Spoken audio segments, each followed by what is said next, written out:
Lição 1. 5 de janeiro de 2025. Tema: quando as heresias ameaçam a unidade da Igreja. Introdução. Heresias são crenças e práticas contrárias ao pensamento bíblico, pois elas distorcem os pontos principais da doutrina cristã, confrontam o cristianismo histórico e criam um problema para as igrejas e as famílias. As heresias da atualidade são as mesmas da antiguidade, mas com uma roupagem nova, que foram rejeitadas pelos apóstolos e primeiros cristãos, pois nada novo debaixo do sol. Eclesiastes 1:9. O presente trimestre tem por objetivo mostrar o referencial doutrinário da fé cristã, levando-o a reconhecer de longe as heresias. Esta primeira lição é um estudo sobre o problema das heresias nas igrejas e a nossa responsabilidade na defesa da fé. Primeiro tópico: as ameaças dos lobos vorazes. Ponto 1. Os cuidados pastorais, Atos 20:28. Os anciãos, mencionados no versículo 17, são chamados de bispos nessa passagem, e ao dizer que eles foram constituídos pelo Espírito Santo para apacentardes a Igreja de Deus, mostra que eles são pastores. A função primordial do pastor é alimentar, guiar e proteger o rebanho. Lucas 15:4-6. O Novo Testamento emprega essa metáfora ao tratar o relacionamento entre pastor e rebanho na Igreja. A exortação apostólica aos líderes da Igreja visa proteger os irmãos e as irmãs das heresias e guiar todos na verdade do Evangelho. Esse cuidado aparece nos ensinos de Jesus, Mateus 7:15-20. Ponto 2. Depois da minha partida, verso 29. Essa expressão é uma palavra profética, pois o apóstolo não está apenas se referindo à sua morte, mas também ao avanço dos hereges no seio da Igreja depois do período apostólico no futuro. Paulo usa uma linguagem metafórica para identificar os falsos doutrinadores, lobos cruéis ou lobos vorazes. Verso 29. O apóstolo Pedro, depois de ensinar que o Espírito Santo inspirou os profetas do Antigo Testamento, 2 Pedro 1:19-21, mostrou que a presença do verdadeiro ensino nem sempre é suficiente para impedir a manifestação do falso. Tanto que, ao falar a respeito dos profetas legítimos dentre os hebreus, ressaltou que também havia entre o povo falsos profetas, como haveriam de surgir com o tempo. No meio da igreja, falsos mestres. 2 Pedro 2:1. Na verdade, eles já estavam presentes no período apostólico. Gálatas 1:7, Colossenses 2:8 e Judas 4:3. A origem dos falsos mestres. Verso 30. Dois pontos surpreendentes nessa parte do discurso nos chamam a atenção. Primeiro, os lobos vorazes surgem de dentro da própria igreja, dentre vós mesmos, e segundo, se levantarão homens que falarão coisas perversas, para atraírem os discípulos após si. Os discípulos deles ainda estão por aí. Entre eles estão os que se posicionam acima das Escrituras, os quais, sem o menor pudor espiritual, usam as redes sociais para corrigir a Bíblia e discordar abertamente dos profetas e dos apóstolos bíblicos. Tais pessoas consideram seus discursos modernos e a mensagem da Bíblia desatualizada, em razão disso oferecem um novo evangelho, 2 Coríntios 11:13-15.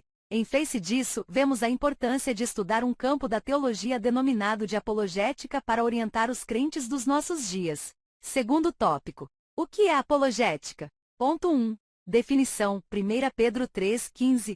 Apologética cristã é a defesa lógica e racional da fé cristã e de suas práticas doutrinárias. O termo vem do substantivo grego apologia, que literalmente significa defesa-resposta. O termo grego traduzido por responder em preparados para responder com mansidão em 1 Pedro 3:15 é apologia, numa tradução literal é sempre preparados para uma defesa. A versão bíblica chamada de Nova Versão Transformadora emprega o verbo explicar assim, sempre preparados para explicá-la. A apologética mostra que o cristianismo é racional, os dados da revelação podem ser explicados de maneira metódica e sistemática, portanto, aceitável. Jesus disse que devemos amar a Deus de todo o nosso coração e de todo o nosso entendimento. Marcos 12:30. Isso ensina que devemos amar a Deus por completo, com o corpo, as emoções e o intelecto. Ponto 2. A que defesa Pedro se refere? Verso 16. Há quem argumente que essa defesa seja uma resposta a uma acusação, visto que essa mesma palavra, apologia, aparece, nesse sentido no Novo Testamento, como defesa de uma acusação tanto formal, Atos 22:1 e Atos 25:16, como informal, 1 Coríntios 9:13 e 2 Coríntios 7:11, Filipenses 1:7-16. O versículo 16 fala do bom testemunho cristão que serve para provar a inconsistência das acusações contra os crentes. Mas não parece ser esse o caso, porque a defesa, resposta ou explicação nessa passagem é sobre a razão da fé dos cristãos, e isso diz respeito à doutrina cristã. Ainda que Pedro esteja se referindo à resposta a uma acusação formal num ambiente hostil, não deixa de ser uma oportunidade para a defesa da fé cristã, como aconteceu com o apóstolo Paulo diante de Festo, Atos 26, 24 e 25, e de Agripa, na mesma audiência, Atos 26, 27 ao 29. Ponto 3. Por que devemos combater as heresias? 3:16. Letra A. Para defesa própria, 1 Timóteo 4:16. Os cristãos devem estar informados daquilo que os vários grupos ensinam e saber a forma de refutá-los biblicamente. Letra B. Para ajudar os outros na compreensão da própria fé, principalmente os que rejeitam pontos fundamentais da fé cristã e muitas vezes de forma inconsciente. Pois sabemos que existem muitas pessoas sinceras as quais buscam servir a Deus e precisam conhecer a sua palavra. Tito 1:9. Esse debate sobre as crenças deve ocorrer de maneira respeitosa e com argumentos e fundamentação bíblica, respondendo às objeções contra a fé cristã. O êxito dessa luta é garantido quando se está nos domínios do Espírito Santo. João 16:13. Terceiro tópico. O que são heresias? Ponto 1. Seitas e heresias. A palavra heresis no Novo Testamento grego é traduzida como seita. Atos 5, 17, 15, 5, 24, 5 e 28, 22. E heresias 1 Coríntios 11, 19, Gálatas 5, 20, 2 Pedro 2, 1. É verdade que o cristianismo foi também chamado de seita, mas por não cristãos, pessoas que não conheciam as verdades do Evangelho de Cristo e que se opunham a ele. Atos 24, 5 e 14. Atos 28, 22. A palavra seita é usada para designar as religiões heterodoxas. É um termo já desgastado, trazendo em si muitas vezes um tom pejorativo, por isso devemos saber quando aplicá-lo. Ponto 2. A heresis no Novo Testamento. Esse vocábulo aparece com o sentido de partido, espírito sectário, e nem sempre representa uma ruptura com o sistema convencional de determinada comunidade. Os saduceus e os fariseus eram seitas que formavam facções dentro do próprio judaísmo. Atos 5, 17, 26, 5.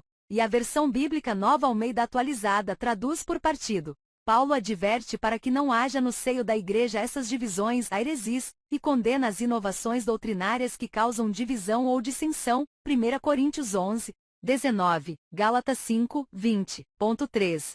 Heresias de perdição. 2 Pedro 2, 1.